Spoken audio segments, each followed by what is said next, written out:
जय माता दी भक्तों। आप सभी भक्तों का दिल से स्वागत है इस पावन और अलौकिक यात्रा में। आज है नवरात्रि का 9वां दिन, मां दुर्गा के 9 स्वरूपों की साधना का अंतिम चरण, लेकिन आध्यात्मिक दृष्टि से सबसे शक्तिशाली दिन। आज का दिन समर्पित है मां दुर्गा के 9वें स्वरूप मां सिद्धिदात्री को, जो समस्त सिद्धियों को प्रदान करने वाली है। आज उनका आशीर्वाद पाने का सर्वोत्तम अवसर है। नवरात्रि की इस पावन यात्रा का आज अंतिम चरण है। मां के 9 रूपों की आराधना करते हुए आज हम पहुंचे हैं उस स्वरूप तक जहां भक्त को केवल भक्ति नहीं बल्कि सिद्धि भी प्राप्त होती है। तो आइए मन को एकाग्र करें, श्रद्धा से भर लें और मां सिद्धिदात्री के चरणों में अपना भक्ति भाव अर्पित करें। मां सिद्धिदात्री का नाम 2 शब्दों से बना है, सिद्धि और दात्री, अर्थात जो सिद्धियां प्रदान करती हैं। मां का स्वरूप अत्यंत सौम्य, शीतल और करुणामयी है। वे कमल के पुष्प पर विराजमान है और उनका वाहन सिंह है। उनके 4 हाथ हैं, जिनमें शंख, चक्र, गदा और कमल है। मां सिद्धिदात्री केवल भौतिक सुख ही नहीं, आत्मिक उन्नति भी प्रदान करती हैं। उनकी आराधना से साधक को 8 सिद्धियां अणिमा, महिमा, गरिमा, लघिमा, प्राकाम्य, ईशित्व, वशित्व और कामावसायिता प्राप्त होती हैं। पुराणों के अनुसार जब सृष्टि का आरंभ हुआ तब केवल अंधकार था। तब आदिशक्ति मां दुर्गा ने स्वयं को प्रकट किया और त्रिलोक की रचना प्रारंभ हुई। देवताओं, ऋषियों और सिद्धों ने जब साधना की, तब मां ने सिद्धिदात्री स्वरूप में उन्हें दर्शन दिए और दिव्य सिद्धियां प्रदान की।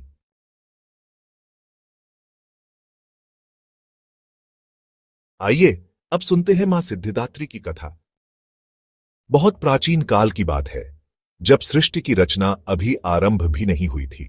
चारों ओर केवल अंधकार ही अंधकार था। तब उस शून्य और सन्नाटे को चीरते हुए आदिशक्ति का प्राकट्य हुआ। वही आदिशक्ति जिनसे सृष्टि, पालन और संहार तीनों शक्तियां प्रकट हुईं। आदिशक्ति ने स्वयं को 9 रूपों में विभक्त किया और इस सृष्टि की संरचना का आरंभ किया। इन्हीं 9 रूपों में से एक है मां सिद्धिदात्री, जो नवरात्रि के 9वें दिन पूजी जाती हैं। कहा जाता है कि जब त्रिदेव ब्रह्मा, विष्णु और महादेव की उत्पत्ति हुई तो वे शक्तिहीन थे। उन्हें सृष्टि का कार्य सौंपा तो गया, लेकिन उनमें आवश्यक शक्तियां नहीं थीं। तब उन्होंने आदिशक्ति की घोर तपस्या की। मां ने प्रसन्न होकर सिद्धिदात्री स्वरूप में प्रकट होकर उन्हें 8 महासिद्धियां प्रदान की: अणिमा, महिमा, लघिमा, गरिमा, प्राकाम्य, ईशित्व, वशित्व और कामावसायिता। इन सिद्धियों के बल पर ब्रह्मा जी ने सृष्टि की रचना आरंभ की, विष्णु जी ने पालन का दायित्व संभाला और शिव जी ने संहार की शक्ति को धारण किया। यह भी कहा जाता है कि भगवान शिव ने भी मां सिद्धिदात्री की कठोर उपासना की थी। मां की कृपा से ही उन्होंने अर्धनारीश्वर स्वरूप प्राप्त किया, जिसमें उनका आधा शरीर स्त्री का और आधा पुरुष का था। मां सिद्धिदात्री केवल देवताओं को ही नहीं, अपितु ऋषियों, मुनियों, योगियों और साधकों को भी सिद्धियां प्रदान करती है। जो साधक सच्चे मन और पूर्ण श्रद्धा से उनकी आराधना करता है, उसे जीवन में आध्यात्मिक उन्नति और दिव्य अनुभव की प्राप्ति होती है। आइए अब जानते हैं मां सिद्धिदात्री की पूजा विधि के बारे में। नवरात्रि के 9वें दिन जब सूरज की पहली किरण धरती को छूती है, तभी से भक्त मां सिद्धिदात्री की पूजा की तैयारियां आरंभ कर देते हैं।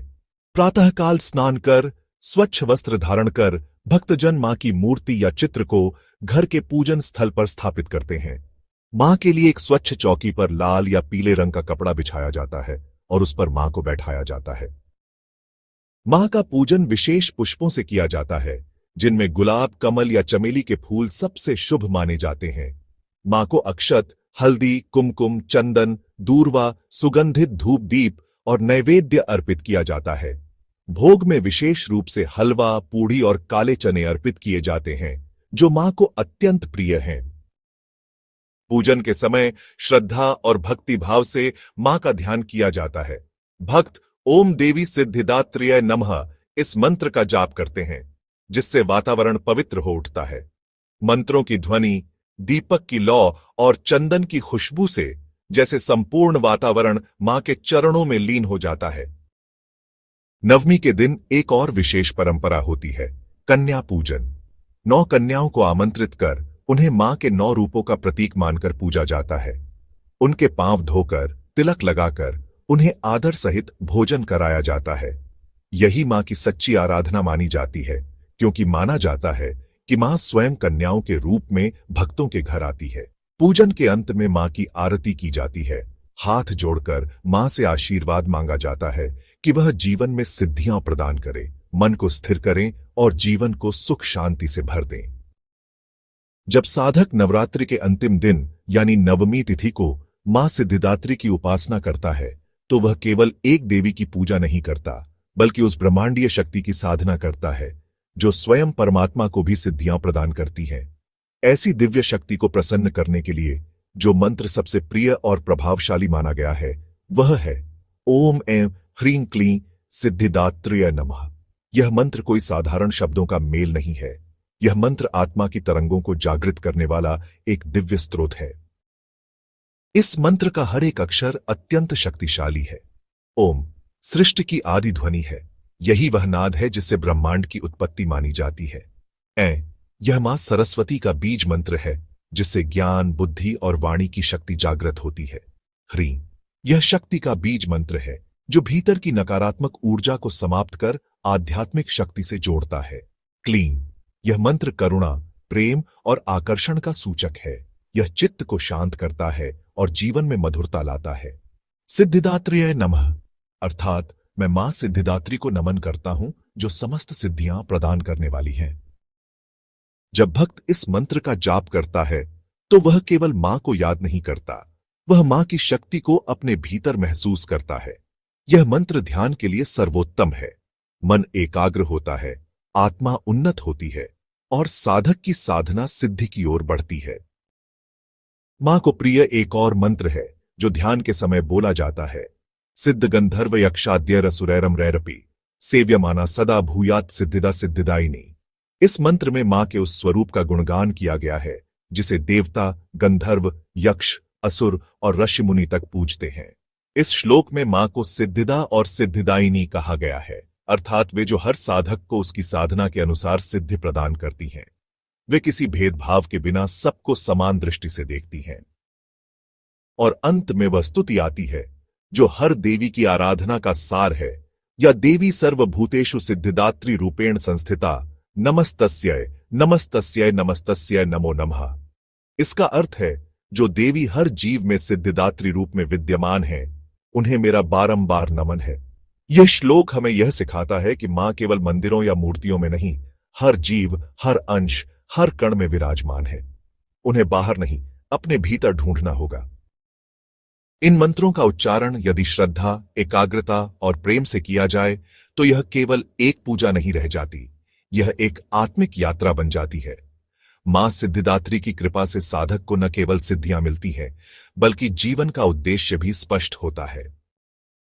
तो भक्तों, मां सिद्धिदात्री के इस दिव्य स्वरूप, उनकी अद्भुत कथा, सरल लेकिन प्रभावशाली पूजा विधि और शक्तिशाली मंत्रों के माध्यम से आज हमने मां की आराधना के उस अंतिम सोपान को जाना जहां साधना पूर्ण होती है और सिद्धि का द्वार खुलता है। नवरात्रि के इस 9वें दिन जब हम मां सिद्धिदात्री का ध्यान करते हैं तो केवल सिद्धियां ही नहीं, हमें आत्मज्ञान, स्थिरता और जीवन की दिशा भी प्राप्त होती है। मां का आशीर्वाद हमारे जीवन में संतुलन, शांति और सफलता के रूप में प्रकट होता है। इसलिए आज जब आप मां के सामने नमन करें तो सिर्फ अपने लिए नहीं, इस समस्त सृष्टि के कल्याण के लिए प्रार्थना करें। उनके मंत्रों को हृदय से जपें, क्योंकि वही मंत्र हमें मां से जोड़ते हैं। मां की आरती करें, प्रसाद ग्रहण करें और मन में यह विश्वास रखें कि मां सिद्धिदात्री की कृपा से आपके जीवन में कोई भी साधना अधूरी नहीं रहेगी। आप सभी को नवरात्रि की नवमी की ढेरों शुभकामनाएं। मां सिद्धिदात्री आपके जीवन में शक्ति, श्रद्धा और सिद्धि का वरदान दें। अगर आपको यह वीडियो अच्छा लगा हो, मां की कृपा का अनुभव हुआ हो, तो कृपया इसे लाइक करें, अपने प्रियजनों के साथ शेयर करें और ऐसे ही भक्तिपूर्ण वीडियो के लिए हमारे चैनल को सब्सक्राइब करना ना भूलें। आपका एक छोटा सा समर्थन मां की भक्ति को हर घर तक पहुंचाने में मदद करेगा। जय माता दी।